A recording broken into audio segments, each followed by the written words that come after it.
রমজান মাস এমন একটা ফজিলতর মাস।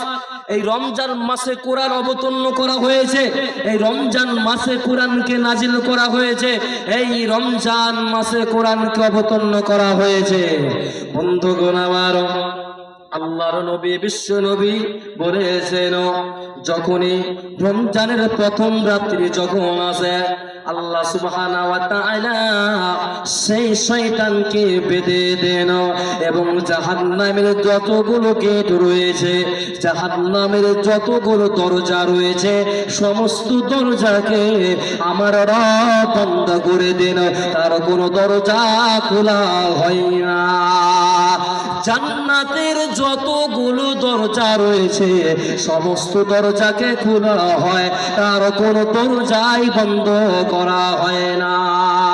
বন্ধুগণ আমার, বিশ্বনবী আমার বলেছেন, যদি এই মাসে যদি কোনো আমল করেন, এই মাসে যদি কোনো তাসবিহ পাঠ করেন, এই মাসে যদি আপনি একটা আলিফ পড়েন, এই মাসে যদি আপনি কোরআন তেলাওয়াত করেন, যদি এই মাসে যদি একটা আলিফ শব্দ যদি পড়েন, যদি আলিফ একটা বাক্য পড়েন, এই মাসে আপনি 10 নেকি পাবেন। তো আল্লাহর নবী বলছেন, যদি কোনো বান্দা যদি রমজান মাসে যদি একটা আলিফ অক্ষর পড়তে পারে, যদি আলিফ পড়তে পারে, তাহলে 10 গুণ থেকে নিয়ে আমার রব 700 গুণ পর্যন্ত নেকিটা বাড়িয়ে দিবেন, এর চাইতে বেশি নেকি দিতে পারেন। সিয়াম বাদে যদি আপনি রমজান মাসে যদি কোরআন তেলাওয়াত করতে পারেন, তাহলে আপনি অনেক পরিমাণে নেকি পাবেন। যদি আপনি রমজান মাসে যদি নফল সালাত আদায় করতে পারেন, যদি এই রমজান মাসে যদি আপনি যদি ভালো আমল করতে পারেন, নেকি করতে পারেন, সৎ আমল করতে পারেন, বিশ্বনবী আমার বলেন, যদি এই রমজান মাসে যদি আপনি দান করতে পারেন, তো বিশ্বনবী বলছেন 10 গুণ থেকে নিয়ে 700 গুণ পর্যন্ত আমার রব নেকিটা বাড়িয়ে দিবেন। একবার জোরে বলি সুবহানাল্লাহ। 10 গুণ থেকে নিয়ে 700 গুণ পর্যন্ত আল্লাহ সুবহানাহু ওয়া তাআলা নেকি বাড়িয়ে দিবেন। ধরেন আপনি রমজান মাসে সিয়াম রাখলেন, সিয়াম রাখার নেকি আল্লাহ সুবহানাহু ওয়া তাআলা নিজ হাতে আপন বান্দাদেরকে দিবেন। সেটা কত দিবেন?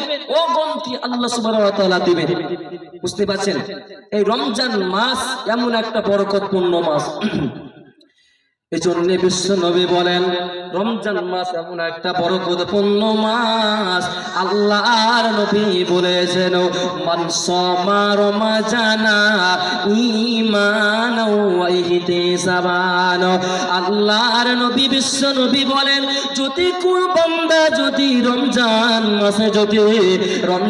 মাসে যদি রোজা রাখতে পারে, রমজান মাসে যদি সিয়াম পালন করতে পারে, যদি ঈমানাও ইমানের হালাতে, ইমানের অবস্থাতে, ওয়াইহিতিসাবান এবং সবের আশাতে, নেকির আশাতে যদি কোনো বান্দা যদি রমজান মাসে রোজা রাখতে পারে, বিশ্বনবী বলেন, গুফিরা লাহু মা তাকাদ্দামা মিন জামবে। আল্লাহর রাসূল তার পূর্বের সমস্ত গুনাহকে আমার রব ক্ষমা করে দেবেন। এতে কমতি নয়। এরপরে বিশ্বনবী বলেছেন, মান কামা রমাজানা ঈমানাও ওয়া ইহতিসাবান।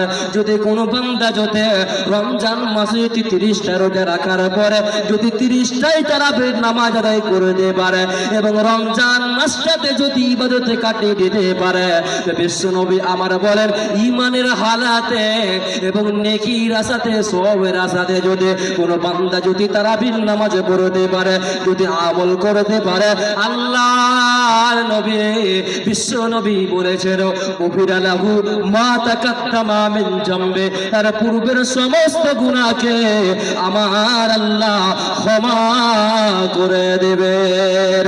এতে কমতি নয়। এরপরে বিশ্ব নবী আরো বলেন, ওমান কামা লাইলাতুল কদরি ঈমানাও ওয়া ইহতিসাবান। বিশ্ব নবী বলছেন, যদি কোনো বান্দা রমজান মাসে রোজা রাখার পরে এবং রমজান রমজান মাসে তারাবির নামাজ পড়ার পরে যদি লাইলাতুল কদর রাত্রিতে যদি ইবাদত যদি কাটিয়ে দিতে পারে, ইবাদত যদি কাটিয়ে দিতে পারে, আল্লাহর নবী বিশ্ব নবী বলেন গফিরা লাহু মা তাকাদ্দামা মিন জামবি, বিশ্ব নবী তার পূর্বের সমস্ত গুনাহকে আমার রব ক্ষমা করে দিবেন, তার কোনো চিন্তা রবে না।